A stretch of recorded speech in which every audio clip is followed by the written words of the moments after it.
Ladies and gentlemen, politics is a very interesting game, and politics is a very dirty game. When Musalia Mudavadi and Moses Wetangula entered into a coalition agreement with William Samoei Arap Ruto, Mudavadi promised Kenyans an earthquake. And that earthquake was supposed to sweep their opponents who are in Azimio la Umoja movement. But what I'm observing is that that earthquake is actually shaking the Kenya Kwanza alliance. And if Ruto and Mudavadi are not careful, that alliance might not really achieve what the deputy president had intended it to achieve. For example, yesterday, or is it yesterday but one, I opined on this platform why Boni Alwale had to meet with ODM leaders from Kakamega County, the objective which he wanted to achieve.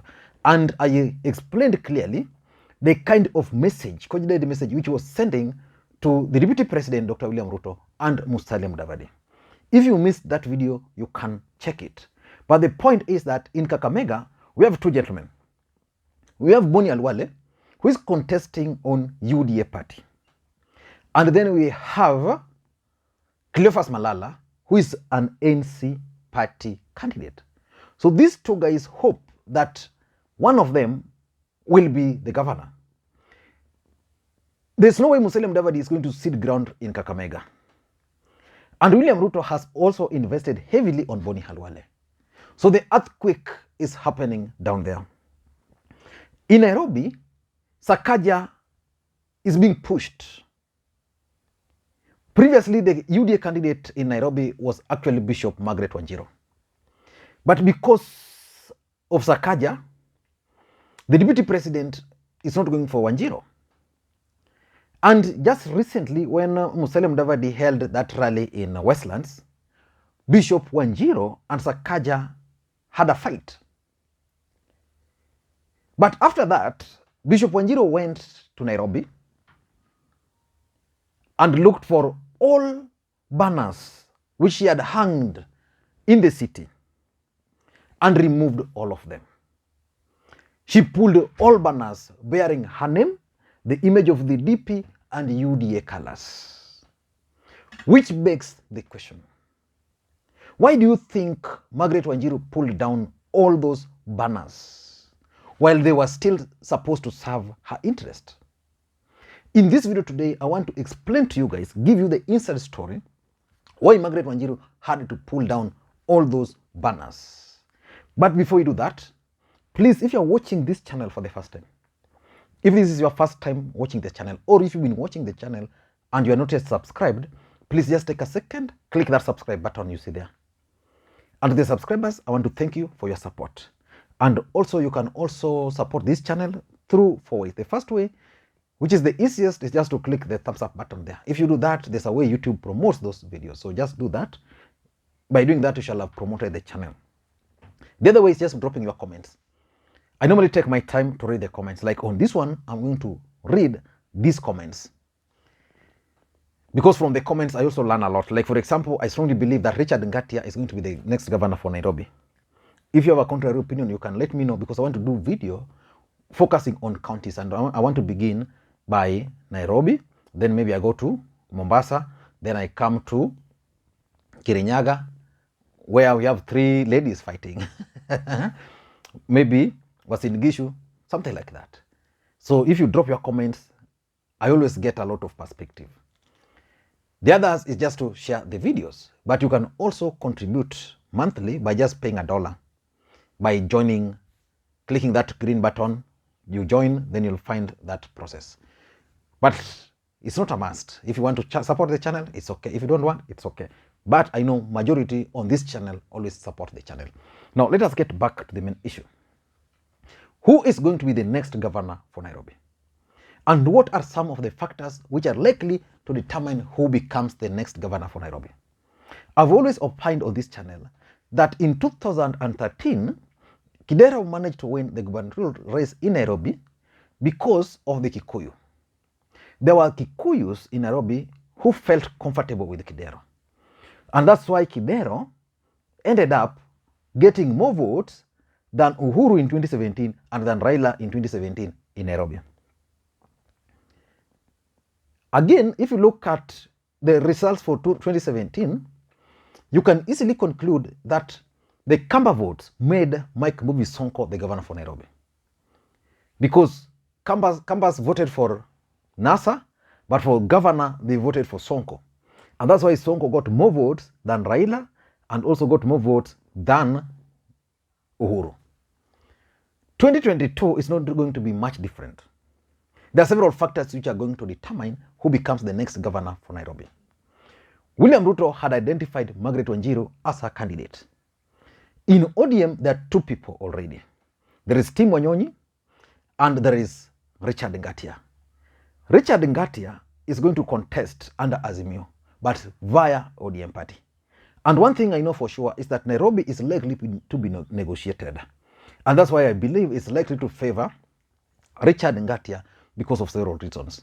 But I don't want to get into that. Probably I'll do that when I'll be analyzing Nairobi gubernatorial race and why Ngatia is likely to win. But for Margaret Wanjiru, I think she had a chance, but that chance is gone. It's now gone. By the entry of Johnson Sakaja, which is now being favored by Ruto, her chances are now gone. And that's why she pulled down her campaign banners. Why do you think she did that? Number one is Musalia Mudavadi's earthquake. You know, UDA and ANC and Ford Kenya are going to do zoning. That zoning, Nairobi is one of them. William Ruto understands so well that for him to succeed in Nairobi, he must win the Kikuyu nation and he must also get good support from the from the Luhya nation. He did an experiment in Kibra and tried whether he could actually buy the Luhya nation. To some extent in Kibra, he succeeded. In Nairobi, William Ruto is figuring out that if he has a Luhya candidate running and the Luhyas rally behind that candidate, and then he gets, because Kikuyus are supporting him, let's say gets 40% of Kikuyus to support that candidate, then that candidate is likely to win. That's his mathematics. And that mathematics automatically removes Margaret Wanjiru from the equation. And Margaret Wanjiru understands that. And that's why she has actually decided to pull down all her banners. Sakaja is going to be favored. There is nothing about that. So that's number one. Mudavadi's earthquake. The zoning is going to favor Sakaja. Mudavadi was supposed to be the candidate in Nairobi, but he said, no, I'm not. So Sakaja is coming into the picture. And Ruto is in agreement that Sakaja is better than Margaret Wanjiru. So Margaret Wanjiru understands this, and that's why she has to pull down she had to pull down all the banners bearing the name UDA, because she's likely to run as either as an independent or on another party. Number two is the betrayal. Margaret Wanjiru believes so much that she has done everything and most of the thing for William Samoei Ruto. She has used her church to host the DP. She's given the DP that face, like without Margaret Wanjiru, UDA would not have had a candidate running on that ticket in Nairobi. She did that. She feels betrayed that Johnson Sakaja is coming late and the DP is actually supporting Johnson Sakaja.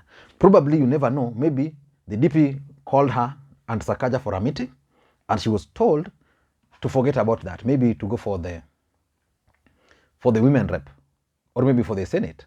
Exactly what happened to her in ODM last time. So I think she feels betrayed by the DP, and because of that she's very bitter, she's very angry, and there is no need for her banners bearing the name and selling William Ruto across. Remember, even Purity Ngireshi did the same. When she fell out with the DP over Kirinyaga, she went on and removed everything. Her branded vehicles. The same thing has happened to Margaret Wanjiru. Her branded vehicles, the banners and everything. She feels betrayed. Number three is the Richard Ngatia's factor. You know, Richard Ngatia is a Kikuyu running on ODM. The Kikuyus we know in this country are people who understand power. They've missed Nairobi for 10 years. They would want to make a comeback to Nairobi. So the Kikuyu nation will sit down and figure out that between Margaret Wanjiru and Ngatia, who should we give power? Definitely they will give power to Ngatia, because Ngatia, being supported by Raila, has a high chance of winning. And Ngatia can actually be a man on his throne than if Margaret Wanjiru were to win. Margaret Wanjiru winning would mean Ruto would still control City Hall. So the fact is, the Kikuyus know so well that without the presidency, they cannot afford to lose Nairobi. And I've always opined that Nairobi will be discussed at the national level. When positions will be shared, Nairobi will be one of those. And that's why Margaret Wanjiru is saying, okay, if Ngatia is running on ODM and I have to compete with Johnson Sakaja on UDA, definitely these guys are going to favor Johnson Sakaja because he brings with him the lawyer factor, which I'm not bringing.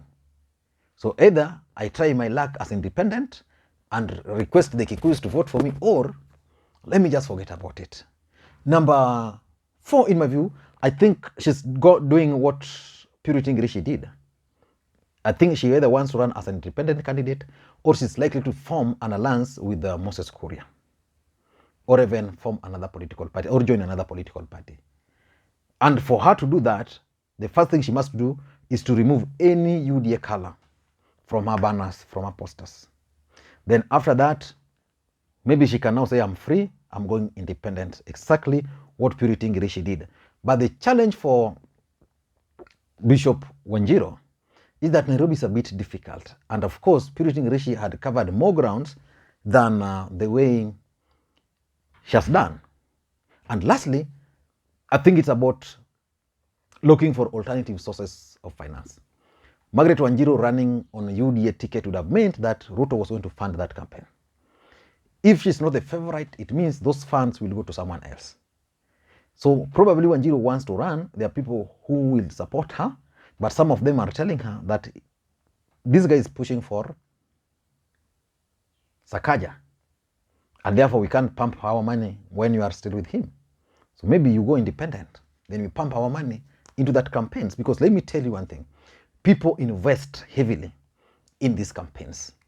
But the question is, do you think Margaret Wanjiru can win the Nairobi gubernatorial seat even as a UDA candidate? Do you think she can win? I don't think Nairobians are ready for another Mike Sonko. Even the people of Kiambu, Ruto is trying to push for Waitito. I don't think the people of Kiambu are ready for another Waitito in Kiambu. So Kenyans nowadays understand the power and the influence of a governor, so they might not want to joke around. But Margaret Wanjiru is actually reaping. Margaret Wanjiru, the other day I saw her attacking Raila Odinga very badly. And I was like, is this Wanjiru, the woman who Raila Odinga made the member of parliament in Nairobi, made the son a member of parliament? After falling out with Raila Odinga, the son has tried without success. Wanjiru has tried without success. Sometimes I feel for Raila being Raila Odinga, because sometimes you do so much for people who really even don't care. So Wanjiru is actually being punished for being ungrateful. But I don't think she can win, even if she were to remain with William Ruto's camp. Thank you guys for now. Until next time, let me know what you want me to analyze for you again. Until next time, this is Lee McQueen.